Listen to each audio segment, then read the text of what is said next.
नमस्कार दोस्तों, company law के लेक्चर नंबर 2 में आप सभी का स्वागत है। आज के लेक्चर में हम लोग व्हाट इज कॉर्पोरेट पर्सनालिटी ये टॉपिक डिटेल में डिस्कस करेंगे। कल के लेक्चर में हम लोग थियरीज ऑफ कॉर्पोरेट पर्सनालिटी इस टॉपिक के ऊपर डिस्कशन करेंगे। तो शुरुआत करते हैं आज के लेक्चर को।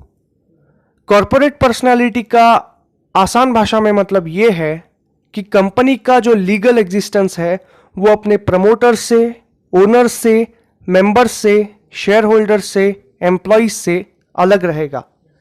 इमेजिन करिए कोई कंपनी है जिसने एक प्रॉपर्टी खरीद ली, तो उस प्रॉपर्टी की जो ओनरशिप है वो सिर्फ और सिर्फ उस कंपनी के पास रहेगी, ना कि उसके शेयर होल्डर्स के पास या फिर उनके प्रमोटर्स के पास रहेगी।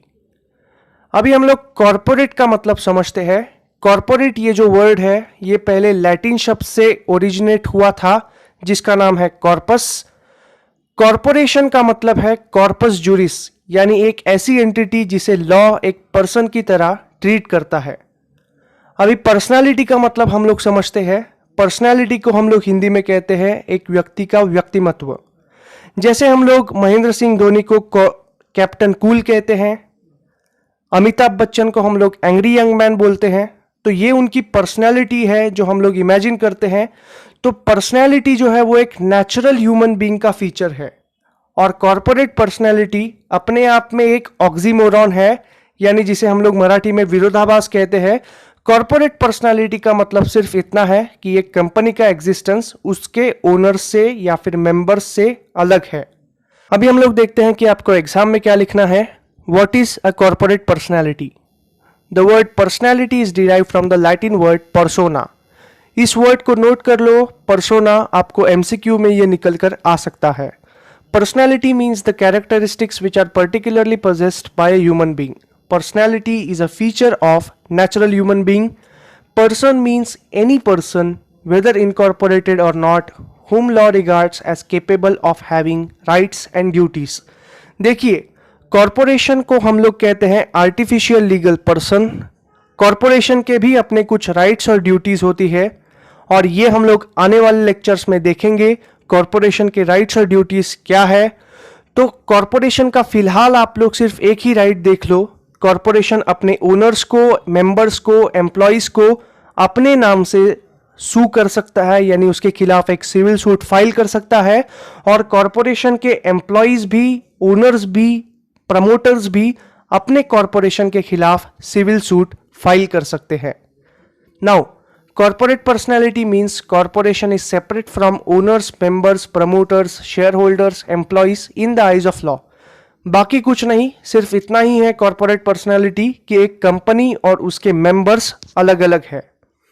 A company is an artificial legal person having separate personality, separate rights, duties and legal status apart from its owners and members.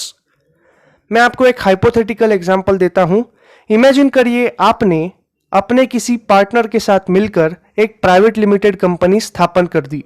आप दोनों उस कंपनी के डायरेक्टर्स हैं। फिलहाल आपकी कंपनी बहुत ही छोटी है, उसने कोई एम्प्लॉयज भी नहीं रखे, यानी अगर हम लोग ग्राउंड की बात करें तो कंपनी मतलब आप दोनों हो और आप दोनों मिलकर वो कंपनी चला रहे हो।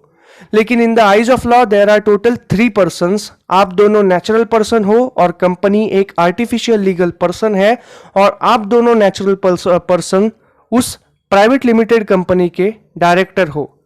बेशक ऑन द ग्राउंड आप सिर्फ दोनों लोग मिलकर कंपनी चला रहे हो, कंपनी का मतलब सिर्फ आप दोनों हो, लेकिन in the eyes of law there is only one company and you both are its directors.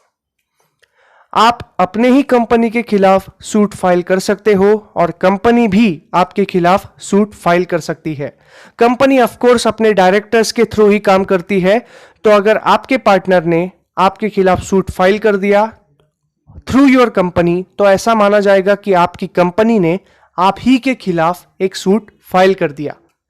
आशा करता हूं आपको कॉर्पोरेट पर्सनैलिटी का मतलब समझ में आया होगा। अभी हम लोग देखते हैं कॉर्पोरेट पर्सनैलिटी के कितने काइंड्स हैं। So there are 2 kinds of corporate personality, corporation sole and corporation aggregate. Corporation sole का मतलब है a public office. Features: a public office is separate legal entity apart from its holder in the eyes of law. public office is the corporation. Occupier and the occupier of the public office has a dual personality, official personality and personal personality. Obviously, the holder of the public office acts in the official capacity and in the personal capacity.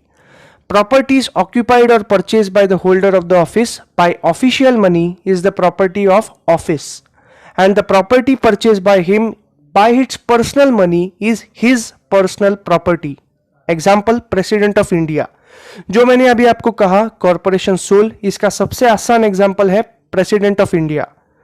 President of India एक public office है जिसके current holder है रामनाथ कोविंद जी। रामनाथ कोविंद जी को salary मिलती है for his personal use. अगर कोई official visit होगी प्रेसिडेंट ऑफ इंडिया की तो उसका खर्चा भारत सरकार की ट्रेजरी से जाएगा, एक्सचेकर से जाएगा। अगर कोई पर्सनल विजिट उनकी हुई तो उनका खर्चा वो स्वयं देंगे। इसका मतलब है, मान लीजिए किसी राजा महाराजा के शादी में जाना है फॉरेन के, तो वो ऑफिशियल विजिट हो गई तो उस शादी में जाने का खर्चा भारत सरकार अपने एक्सचेकर से देगी। और मान लीजिए प्रेसिडेंट कोविंद के कोई रिश्तेदार है, अगर उनकी कोई शादी है तो वहां जाने का खर्चा वो स्वयं अपनी सैलरी से उठाएंगे। अभी उन्होंने हाल ही में पब्लिक विजिट में कहा था कि प्रेसिडेंट ऑफ इंडिया अपनी सैलरी से 2,75,000 एज ए टैक्स भरते हैं। फन फैक्ट, प्रेसिडेंट की जो सैलरी है वो टैक्स फ्री होती है, but we will not get into politics. Law का मतलब सिर्फ इतना है कि अगर किसी पर्सनल कैपेसिटी में उन्हें काम करना है तो वो अपनी सैलरी में से खर्चा करेंगे, और अगर ऑफिशियल विजिट होगा तो गवर्नमेंट ऑफ इंडिया खर्चा करेगा। ये कहता है कॉरपोरेशन सोल, क्योंकि पब्लिक ऑफिस का जो होल्डर है उसकी ड्यूअल पर्सनैलिटी होती है। ऑफिशियल पर्सनैलिटी में पब्लिक ऑफिस खर्चा करता है, और पर्सनल कैपेसिटी में अगर कोई प्रॉपर्टी ली जाए तो वो उस इंसान की होगी जो इस वक्त प्रॉपर्टी के ऊपर यानी पब्लिक ऑफिस के ऊपर बैठा है। ठीक उसी प्रकार से गवर्नर का ऑफिस भी हो गया, या फिर कोई भी office of MLA, office of MP, यानी आपके विधानसभा का जो करंट एमएलए है, he is sitting on a public office of member of legislative assembly. अगर उसने अपने ऑफिशियल फंड से कोई चीज बनाई तो वो ऑफिस की प्रॉपर्टी हो गई।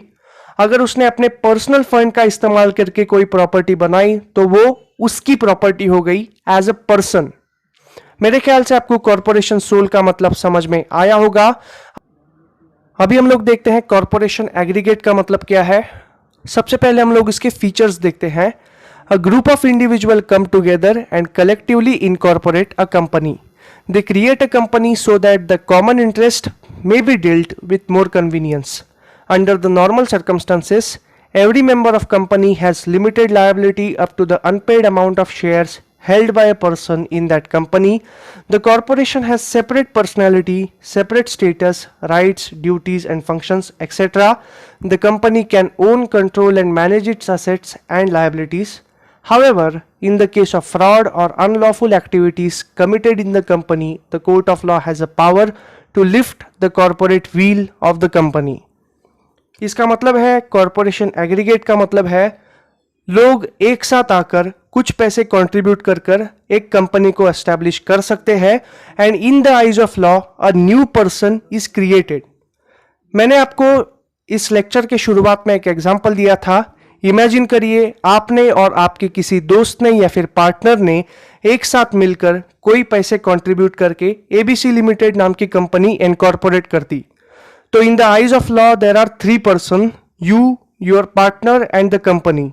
यू एंड योर पार्टनर या फिर your friend are natural person, and ABC limited जो कंपनी आपने एस्टेब्लिश की वो लॉ की नज़र में एक सेपरेट पर्सन मानी जाएगी, और उसे हम लोग आर्टिफिशियल लीगल पर्सन बोल सकते हैं। इन द नॉर्मल सर्कमस्टेंसेस, अगर आपने कोई चोरी नहीं की या फिर टैक्स की थेफ्ट नहीं की, टैक्स देने में आनाकानी नहीं की, आपका किसी पेपर में नाम नहीं आया, फॉर एग्जांपल पनामा पेपर जैसे किसी भी हवाला ट्रांजैक्शन में नाम नहीं आया, देन लॉ विल रिकॉग्नाइज कि आपका पार्टनर और कंपनी इन तीनों का एग्जिस्टेंस अलग अलग है। लेकिन इन दीज इवेंट्स, यानी अगर आपने कोई फ्रॉड किया, टैक्स इवेजन किया, the law will forget the corporate personality and lift the corporate veil, and court of law will order to investigate who controls the company, who controls the operation of company, and which one of the partners has committed the offense. यानी किस इंसान ने, आपके company के किस इंसान ने वो टैक्स इवेजन या फिर फ्रॉड जैसे जो क्राइम है वो कमिट किए हैं, वो करने का आदेश कोर्ट ऑफ लॉ देगा by lifting the corporate veil of the company. इसका मतलब है नॉर्मल सर्कमस्टांसेस में कॉर्पोरेट पर्सनालिटी बरकरार रहेगी और under exceptional circumstances court of law will order to lift the corporate veil. आशा करता हूं आपको कॉर्पोरेशन एग्रीगेट का भी मतलब समझ में आया होगा. कल के लेक्चर में हम लोग देखेंगे कि कॉर्पोरेट पर्सनालिटी के कितने थियरीज है और हर एक थियरी क्या कहती है in short. So that's it for today's lecture. Thank you so much. Please like, share and subscribe to my channel.